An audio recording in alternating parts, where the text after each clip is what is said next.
नमस्कार मंडळी, माझ्या आजच्या एका नवीन व्हिडिओमध्ये आपलं सर्व शेतकऱ्याचं स्वागत करतो. तर मित्रांनो, आशिष इंस्टावर मी असा सहजपणे व्हिडिओ बघितला आणि तिथं निवलं आणि बापानं हत्या केली आणि मुलांना सुद्धा हत्या केली. ते पण कसं काय झालं, काय झालं हे सुद्धा मी तुम्हाला आजच्या व्हिडिओमध्ये संपूर्ण सांगणार आहे बघा. त्यामुळे तर आजचा व्हिडिओ पूर्ण स्किप न करता पुरा बघा.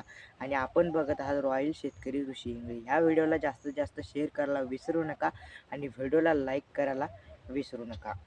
तर असंच काहीतरी घडलं बघा. गरिबी माणसाला पुढे नेते का? गरिबी माणसातून बाहेर काढू शकते का? गरिबीमुळं माणूस आत्महत्या करू शकतं का? फाशी घेऊ शकतं का? आजच त्याच्यावरून आपला व्हिडिओ आहे. तर म्हणजे शेतकऱ्यांनो, किती कष्ट करा, काही पण करा, पण आत्महत्या करू नका, हे असं माझं नियोजन आहे. म्हणजे तुम्ही म्हणता असाल का बरं? काहून बरं? आणि मुलांना आणि बापाने सुद्धा फाशी घेतली. असं काहून केलं बरं? काय बरं? की अशी गरिबी कशी होती? आता मी सुद्धा 11वीला आहे. 11वीचं ॲडमिशन सुद्धा घेतलं आहे. तर मुलाचं म्हणणं होतं की मला पैसे द्या शिकण्यासाठी. तर मुलगा घरी आला होता वाटतं, बाहेर कामाला होता आणि घरच्याचं पहिलंच तर असं असतं की घरचे म्हणत असतात की बाबा तू हे नाही ते कर, ते नाही ते कर. पण घरीच आपली परिस्थिती अशी असते की घरच्याकडं पैसे सुद्धा देण्यासाठी राहत नाही.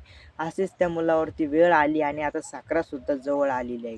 साखरेचा टाईम त्या बापावरती आणि मुलावरती आला आणि त्याची मम्मीसुद्धा काय म्हणत असेल नाही त्यांना त्याचंच माहीत. पण सांगण्याचं तात्पर्य एवढंच आहे शेतकरी बांधवासाठी की शेतकऱ्यांना आपण महाराष्ट्रामध्ये काही आपल्या जवळचा जिल्हा आहे कोणता तरी, मला सुद्धा एवढं माहीत नाही. पण एवढे हे होऊ नका. तुमचं स्वतःपणे स्वतः करा.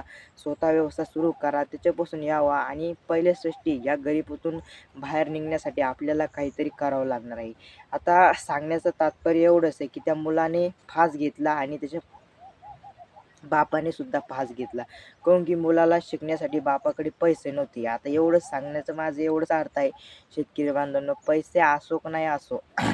आता मुलाने आता बापाचं म्हणणं होतं, तर माझी गरिबी अशी आहे की मी पैसे देऊ शकत नाही. आता तो घरी आला होता. आता मग मम्मीचा फोन लागत नव्हता. मम्मी विचारायची, म्हणायची की जेवलाय का? राहिलाय का? असं विचारायचं काम आपलं असतं.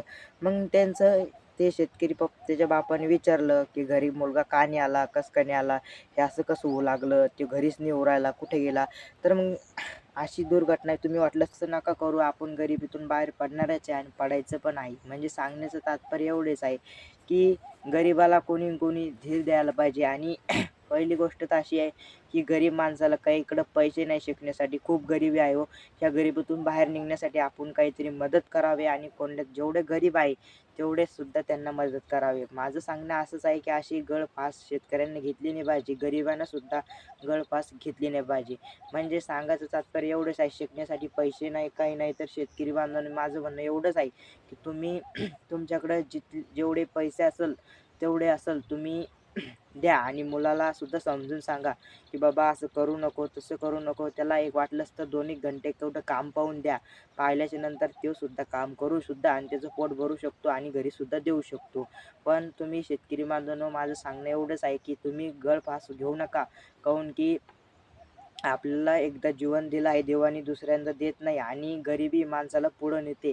आता बापाला वाटलं होतं का असं होईन का ना, आता दोघं पण गेले आहे आणि त्यांना आपलं असं म्हणणं आहे श्रद्धांजली देतो आणि शेतकरी बांधवांनो आपण याच्यापुढे जाऊ नका.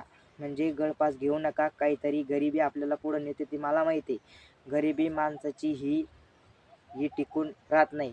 एखाद दिवशी असंच थोडंसं काही काम करायला लागलं तर माणूस एकदा कामाला लागलं की चालूच राहतं आणि एखाद्या बारचीनं काम नाही लागत. आता असंच त्या मुलासोबत घडलं.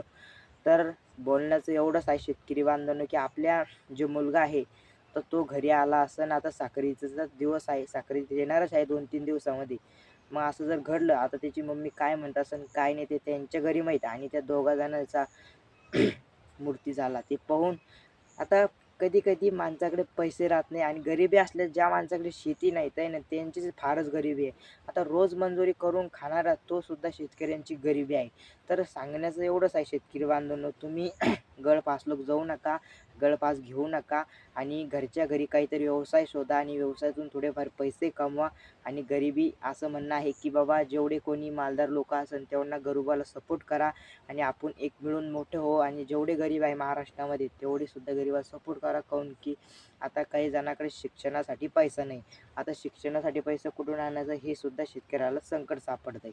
त्याच्यामुळं गरिबांनो धीर धरा, शेतकऱ्यांनो धीर धरा. आपण काहीतरी व्यवसाय करा आणि व्यवसायातून मोठे व्हा. आणि थोडेसे कोणी आपल्या गावामध्ये कोणी असेल मोठे माणसं त्यांना पैसे मागा, त्यावर शिक्षणाची मुलाचे पैसे द्या आणि असं आत्महत्येचं कारण करू नका. तर आजचा व्हिडिओ इथं होता.